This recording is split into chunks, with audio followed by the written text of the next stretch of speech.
Hello friends. आज हम money multiplier के एक कंसेप्ट को समझेंगे इकोनॉमी में, जो कि बच्चों को बहुत ज़्यादा कंफ्यूज करता है। तो चलिए स्टार्ट करते हैं। तो सबसे पहले हम देखिए मानते हैं कि ना, जो हमारी रिज़र्व बैंक ऑफ इंडिया है आरबीआई, उसने रिसेंटली वो बनी है और उसने 100 रुपीज़ को प्रिंट किया है, चाहे करेंसी की फॉर्म में चाहे नोट की फॉर्म में, कैसे भी उसने सिर्फ और सिर्फ 100 रुपये बनाए हैं।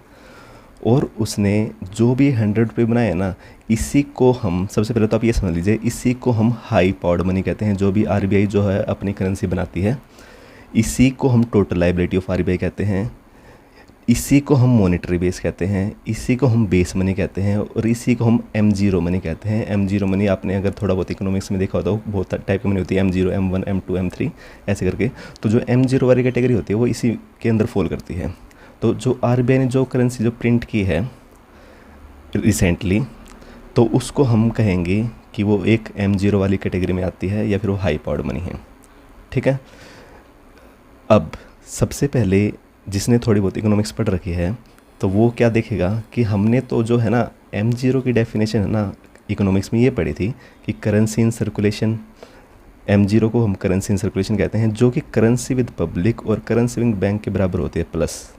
तो currency in circulation is equal to currency with public plus में करेंसी विद बैंक। तो अगर हमने M0 को ये पढ़ रखा है इकोनॉमिक्स में, तो फिर ये जो आरबीआई ने जो पैसा जो भी बनाया है, इसको हम M0 क्यों बोल रहे हैं? सबसे पहले तो इस कन्फ्यूजन को दूर कर लेते हैं। देखिए, मान लीजिए कि आरबीआई ने जो पैसा बनाया है, अब ओबीसी बता आरबीआई क्या करेगी इस पैसे का? आरबीआई कहेगी बैंक को कि बैंक जाओ बेटा, इनको जाके बांट दो पब्लिक के अंदर, क्योंकि हम जो पैसे लेते हो बैंक से ही तो लेते हैं ना। तो बिल्कुल स्टार्टिंग में बता रहा हूँ कि ये मान के चलिए कि सिर्फ और सिर्फ आरबीआई ने 100 रुपये बनाए हैं और आरबीआई ने 100 रुपये को बैंक को दे दिया है और बैंक को ये कहा कि जाओ इनको जाके बांट दो। तो बैंक ने क्या कहा? अब बैंक के पास जब ये पैसे आए, तो आपने एक छोटी सी चीज़ और पता होगी आपको कि बैंक को कुछ ना कुछ पैसा रिजर्व करना पड़ता है, जिसको हम cash reserve ratio, statutory ratio कहते हैं। उस रिजर्व, वो एक परसेंटेज जो कि आरबीआई बताती है कि भाई 20%, मान लीजिए कि आप 20% रिजर्व कर लीजिए और बाकी जितना भी पैसा है उसको वापस दे दीजिए। तो जैसे ही आरबीआई ने बैंक को ये 100 रुपये दिए, बैंक की ड्यूटी है कि उस 20% पैसे को, 20% रुपये को रिज़र्व करेगा। मतलब कि जो बैंक आरबीआई, जो बैंक के पास 100 रुपये आए हैं, उसमें से ये 20%, मतलब कि 20 को तो रिज़र्व कर लेगा और जो बाकी 80 है इसको पब्लिक में दे देगा। पब्लिक चाहे इसका कुछ भी करे। जो हमारी जो कन्फ्यूजन थी कि जो M0 मनी या फिर करेंसी इन सर्कुलेशन होती है, वो तो करेंसी विद पब्लिक और करेंसी विद बैंक होती है, ये इसके बराबर कैसे हुई? हाई पावर्ड मनी के बराबर कैसे हुई? जो आरबीआई ने जो पैसे छापे इसके बराबर कैसे हुई? तो देखिए, अब आप ध्यान से देखिए, जो आरबीआई ने जो 100 रुपये दिए थे वो कैसे डिस्ट्रीब्यूट हो चुके हैं। 80 तो पब्लिक के पास चले गए और 20 रुपये यहाँ पे बैंक के पास रह गए। तो इसलिए हम, अब ध्यान से देखिए, करेंसी विद पब्लिक मतलब कि इस 80 रुपये की बात हो रही है और करेंसी विद बैंक मतलब कि इस 20 रुपये वाली बात हो रही है। तो इसलिए जो M0 है वो इन दोनों का सम हो गया, 80 और 20 मतलब कि 100। तो इसीलिए जो ये दोनों चीज़ें बराबर ही होती हैं। थोड़ा डेफिनेशन में थोड़ा सा मतलब ये आप कंफ्यूज हो सकते हो कि इसकी डेफिनेशन अलग है, इसकी डेफिनेशन अलग होती है, लेकिन घूम फिर कर बात सेम ही आती है। M0 मनी जो होती है वही आरबीआई वाला जो 100 रुपये है या फिर हाई पावर्ड मनी होती है, उसी को कहते हैं हम M0 मनी। ठीक है, यहाँ तक शायद आपको बात समझ में आई होगी। मैं बहुत ही ज़्यादा ब्रीफ में बताने की कोशिश कर रहा हूँ क्योंकि बहुत ज़्यादा छोटी वीडियो बनानी मुझे। उसके बाद देखिए, अपने मेन कंसेप्ट पे आते हैं, मनी मल्टीप्लायर पे। अब मनी मल्टीप्लायर क्या होता है? देखो, जो ये पब्लिक के पास 80 रुपीज़ आए, हम इस कंसेप्ट को समझने के लिए मान लेते हैं जो पब्लिक है पूरे के पूरे 80 रुपये को वापस बैंक में जमा कराएगी। हम ये मानते हैं क्योंकि बैंक, जैसे ही पब्लिक के पास पैसा आएंगे वो बैंक में जमा कराएगी। ठीक है, तो जैसे ही इस पब्लिक ने इस 80 रुपये को बैंक में जमा कराया, बैंक को तो अपनी ड्यूटी याद है कि उसको तो अपना 20% जो है उसको सेव करना होता है, उसको रिजर्व करना होता है। तो बैंक ने फिर क्या किया? पहले 20% ऑफ 80, मतलब जो इसके पास 80 रुपये बाद में आए हैं उसको इन्होंने सेव कर लिया अपने पास 16, और जो बचे हुए 64 रुपये हैं, मतलब 80 में 16 के जो 64 है उसको वापस बाद में पब्लिक के पास भेज दिया। ठीक है, पब्लिक के पास अब 64 रुपये आ चुके हैं। अब किसी भी ABCD के नाम के पास 64 आ चुके हैं। अब क्या हुआ? जो 64 जिसके पास भी आए हैं वो क्या करेगा? वो तो फिर कहेगा कि मैं तो दोबारा इसमें बैंक में जमा कराऊंगा क्योंकि मुझे तो बैंक में जमा कराने हैं मुझे। तो वो इस 64 को लेके वापस बैंक में जाएगा उसको जमा कराने के लिए। बैंक फिर से क्या करेगा? बैंक को तो अपनी ड्यूटी याद है, बैंक फिर से अपना 20% जो उसको कहा गया है कि रिजर्व करने को, जो भी उसके पास पैसे है उसको अपने 20% सेव करने होते हैं। तो 20% ऑफ 64 जितना भी आया ये, और इसमें से फिर डिस्ट्रीब्यूट कर जितना ही बचेगा वो सारा उसको बैंक वापस पब्लिक में भेज देंगे। ऐसे भेजते भेजते भेजते भेजते आप देखना क्या होगा कि ना स्टार्टिंग से चल सिर्फ और सिर्फ आरबीआई, जो आरबीआई ने सिर्फ और सिर्फ 100 रुपये क्रिएट किए थे, सिर्फ और सिर्फ 100 रुपये, लेकिन ये घूम घूम कर कितने सारे रुपये हो गए। देखिए एक बार 80 हो गए थे, फिर 64 और हो गए, फिर 52 और हो गए, ऐसे घूम घूम के बहुत सारे रुपये, मतलब कि आरबीआई ने सिर्फ और सिर्फ 100 रुपये क्रिएट किए, लेकिन मार्केट में जाके इकोनॉमी में जाके बहुत सारे मल्टीप्लाई हो जाते हैं ट्रांजैक्शन। अगर मान लीजिए इसको आप इस तरीके से समझ लीजिए कि आरबीआई ने तो देखा कि मैंने तो सिर्फ 100 रुपये बनाए, लेकिन आरबीआई ने जब ट्रांजैक्शन हिस्ट्री चेक करी कि लोगों ने कितना सारा ट्रांजैक्शन किया है इस 100 रुपये से, तो उसने देखा कि इतना सारा ट्रांजैक्शन हो रखा है पब्लिक की तरफ से सिर्फ और सिर्फ 100 रुपये की हेल्प से। तो इसी को हम कहते हैं कि मनी सप्लाई। जो भी आरबीआई द्वारा जो पैसा रिलीज़ किया गया था उसकी वजह से जो भी सप्लाई हुई है मनी की, उसको हम कहते हैं मनी सप्लाई, जो कि इन सभी का टोटल होगा। जो भी हमारे पास ये आया ना 80, 64, 52 ऐसे कर जितना भी आएगा उन सभी का जो सम होगा ना वो हमारा क्या होगा, मनी सप्लाई होगा। हम सिर्फ और सिर्फ अंडरस्टैंडिंग के लिए मान लेते हैं कि जितना भी सम होगा ना वो 500 रुपये बना है, जितना भी, मतलब कि अभी हम क्या समझेंगे कि आरबीआई ने जो 100 रुपये बनाए थे, आरबीआई ने जो 100 रुपये बनाए थे मार्केट में घूम घूम कर वो कितने हो गए, 500 हो गए। जब आरबीआई ने ट्रांजैक्शन चेक की तो देखा कि 500 रुपये की ट्रांजैक्शन होगी सिर्फ और सिर्फ उन 100 रुपये की हेल्प से। तो अब आप देखना क्या होगा कि आरबीआई ने जितने रुपये बनाए और वो घूम घूम कर इतने सारे हो गए, मतलब ये मल्टीप्लाई होगा। तो हम ये देखेंगे कि कितने टाइम जो आरबीआई जो ये पैसे थे 100 रुपये, ये कितने टाइम मल्टीप्लाई हो गए। 100 रुपये थे, 500 हो गए, तो कितने टाइम मल्टीप्लाई हुए, ओबीसी बात है 5 टाइम मल्टीप्लाई हुआ। 100 इंटू में 5 = 500। तो इसी को हम कहते हैं मनी मल्टीप्लायर।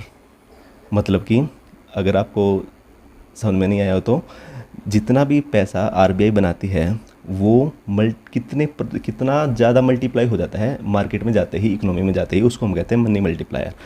तो जो हमने देखा था कि जो आरबीआई द्वारा पैसा बनाया गया उसको मॉनेटरी बेस भी कहते हैं, उसको हाई पावर्ड मनी भी कहते हैं। तो मॉनेटरी बेस मैंने यहाँ पे लिख रखा है एमबी मॉनेटरी बेस इंटू में मनी मल्टीप्लायर क्या हुआ हमारा, मनी सप्लाई, जो कि टोटल 500 रुपये हमने जब सभी को कैलकुलेट किया तो 500 रुपये आया, जो कि मैंने एज्यूम किया था सिर्फ और सिर्फ समझने के लिए।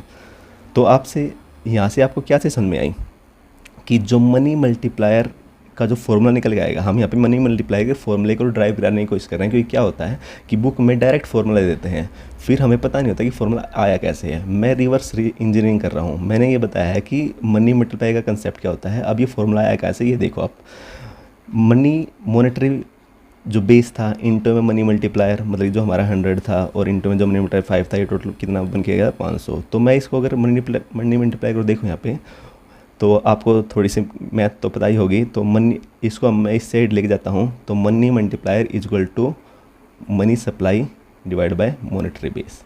तो ये दिस इंटू में दिस इक्वल टू दिस। तो मैं अगर इसको निकालना चाहूँगा तो मैं इसको जो है इसको यहाँ पे इसके डिवाइड में भेज दूँगा मैं। ये मैथ का कंसेप्ट है। तो मनी मल्टीप्लायर का फॉर्मूला जो निकल के आया वो मेरा आया money supply divide by monetary base, जो कि एक पहला फॉर्मूला है। इसका एक और फॉर्मूला होता है मनी मल्टीप्लायर का, वो होता है 1/r%, जो कि r जहाँ पे होता है रिवर्स रिजर्व जो होता है उसकी परसेंटेज होती है।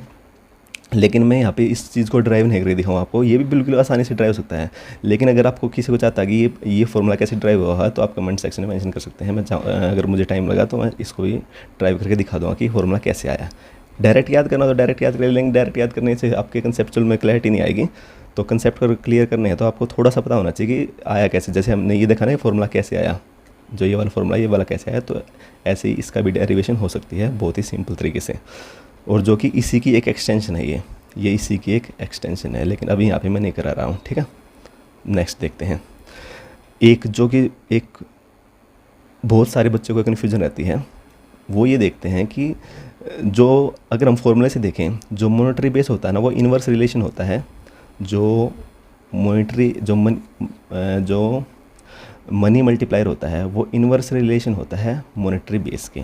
तो यहाँ पे बच्चों को थोड़ा सा समझने में थोड़ी सी दिक्कत आती है कि यार मॉनेटरी बेस मतलब जो आरबीआई पैसे बना रही है वो इन्वर्सली प्रोपोर्शन क्यों होता है। जैसे कि मेरे एक फ्रेंड ने पूछा था मुझसे थोड़ी देर पहले ही, तो उसी के कंटेक्स्ट में बना रहा हूँ कि पर थोड़ा सा अजीब सोचने लग रहा है। अगर मॉनेटरी बेस बढ़ाया तो अगर मोनी बेस बढ़ाया तो जो मल्टीप्लायर है वो बढ़ा क्यों नहीं। सिंपल सी बात है, ये बिल्कुल जेन्युइन डाउट है कि बढ़ा क्यों नहीं। सिंपल से देखने से अगर आरबीआई ज़्यादा पैसे देगी तो बैंक के पास ज़्यादा पैसे आएंगे तो लैंड ज़्यादा देगी, उससे मनी मल्टीप्लायर जो है वो इंक्रीज़ होना चाहिए, बट यहाँ पे फॉर्मूले के अकॉर्डिंग तो डिक्रीज़ हो रहा है। तो ये जो कन्फ्यूजन है ना, इसको भी हम दूर कर सकते हैं। अभी देखिए सिर्फ और सिर्फ ये जो कन्फ्यूजन है ना, ये सिर्फ और सिर्फ एक प्योर मैथमेटिक्स है और कुछ नहीं है। देखिए ध्यान से देखिए, देखो हमने क्या देखा, मॉनेटरी बेस जो कि आरबीआई ने पैसे बनाए, उसको जब उसने मार्केट में छोड़ा तो पैसे मल्टीप्लाई हो गए, 500 हो गए। मतलब कि मनी मल्टीप्लाई कितना हुआ, 5 इंटू, मतलब ये मनी मल्टीप्लाई कितना हुआ, 5 टाइम्स। मनी मल्टीप्लाई की वैल्यू कितनी हुई, 5। ठीक है, अब हम मान लेते हैं कि आरबीआई ने 100 की बजाय 200 रुपये जो है ना प्रिंट किए हैं और उसने मार्केट में छोड़ा है। तो अपनी अंडरस्टैंडिंग से बताइए, अगर उसने 200 रुपये छोड़े हैं मार्केट में तो वो कितने हो जाएंगे। हमें पता है मनी मल्टीप्लाई कितना है, 5 है, तो 200 इंटू 5 1000। तो जैसे कि 100 रुपये 500 रुपये बन गए थे, ऐसे 200 रुपये जो होंगे ना वो 1000 रुपये बन जाएंगे जैसे ही वो इकोनॉमी में जाएंगे, जैसे ही वो मार्केट में जाएंगे। ठीक है, लेकिन अब एक और चीज़ देखिए आप यहाँ से, मैं कहता हूँ कि ना आरबीआई ने 200 रुपये छापे हैं, ठीक है, लेकिन यहाँ पे आपको एक चीज़ दे रहा हूँ मैं कि ना जो मनी सप्लाई थे ना, जो मार्केट में पैसे पहुँचे वो 500 के 500 ही रहे। जब 100 रुपये छापे थे तो भी 500 पहुँचे थे वो, मार्केट में जाके 500 हो गए थे वो। जब 200 किए तो भी मार्केट में जाके वो 500 ही बने। इससे मतलब क्या है कि जो मनी सप्लाई है ना वो सेम है या कांस्टेंट है। ठीक है, अब ये 500 क्यों रहे, इसका सिंपल सा रीज़न है कि यहाँ पे रिजर्व रेशो कुछ अलग थी तो यहाँ पे कुछ अलग होगी, ओबीसी बात है रिजर्व, लेकिन हम रिजर्व रेशो की बात नहीं करें, किसी और परसेंटेज को रिजर्व करना होगा तभी तो ये आने वाले हो। लेकिन आप कंसेप्ट समझिए कि जब 100 रुपये थे मार्केट में डाले तो 500 रुपये हो गए। अभी भी उसने 200, आरबीआई ने इसको कहा गया हम 200 रुपये छाप रहे हैं, लेकिन जब उसने देखा मार्केट में कितने रुपये पहुँचे तो भी 500 रुपये पहुँचे हैं। तो अगर हम यहाँ से निकालें कि ये कितने टाइम, मतलब ये इस सिचुएशन में मनी मल्टीप्लाई कितना है, हम ये निकालना चाह रहे हैं। तो इस सिंपल मैथ है तो कि 200 रुपये जो कि 500 बन गए थे, 200 के 500 हो गए थे, तो कितने परसेंट ज़्यादा हो गई हैं। तो 500 डिवाइड बाई 200, 500 डिवाइड बाई 200 तो 2.5 हो गया। मतलब कि 200 को अगर हम 2.5 से मल्टीप्लाई करें तो 500, मतलब कि 200 के 2.5 टाइम्स हो गए थे मार्केट में जाती वो। पहली सिचुएशन में कितने टाइम्स हो रहे थे, 5 टाइम्स। इस वाली सिचुएशन में कितने टाइम्स हो रहे हैं, 2.5 टाइम्स। ठीक है, मतलब ये डिक्रीज़ हो गए। यही जो इसका करक्स ये है कि जो आरबीआई ने जो मॉनेटरी बेस है वो इंक्रीज़ कर दिया, ठीक है, उससे जो है जो मनी मल्टीप्लायर है वो डिक्रीज़ होगा इफ़ एंड ओनली इफ़, तभी डिक्रीज़ होगा वो अगर जो मनी सप्लाई है ना मार्केट में कांस्टेंट रहे। मतलब कि पहले भी 500 रुपये थी, अभी भी 500 ही रुपये रहे, मनी जो मार्केट में जो मनी आई है वो अभी भी 500 है। तो इससे हम कहेंगे कि हाँ, अगर ये 500 के 500 पहले ही 500 तभी भी 500 है ना, तो इसका मतलब पक्का जो मनी मल्टीप्लायर है वो डिक्रीज़ हुआ है। तो इसीलिए हम फॉर्मूले से भी देख सकते हैं कि जो फॉर्मूला था, वैसे तो फॉर्मूले से मैथमेटिकल जो है डायरेक्ट आ रहा है कि इन्वर्स रिलेशन है, अगर ये हम इसको कांस्टेंट कर दे तो। लेकिन अगर किसी को मैथ नहीं समझना हो, डायरेक्ट वो कंसेप्चुअल क्लैरिटी चाहता हो कि बिना मैथ के समझा जाए, तो इस तरीके से समझ सकता है कि 100 के 500 हो गए थे, 5 टाइम हो गए थे, 200 के 1000 हो गए थे क्योंकि 5 टाइम हो गए थे। लेकिन एक ऐसी सिचुएशन आई कि आरबीआई ने तो 200 रुपये बनाए, लेकिन वो हुए सिर्फ और सिर्फ 500, मतलब जितने 500 पहले थे अभी भी 500 उतने के उतने रहे, मतलब कि सेम रहे, कांस्टेंट नहीं है। तो इस सिचुएशन में मनी मल्टीप्लाई कितना होगा, तो हमने मनी मल्टीप्लाई निकाल लिया, देखा तो वो कम आया। तो इसलिए कहते हैं कि अगर मॉनेटरी बेस इंक्रीज़ होगा और अगर मॉनेटरी जो मनी सप्लाई वो कांस्टेंट है, तो पक्का जो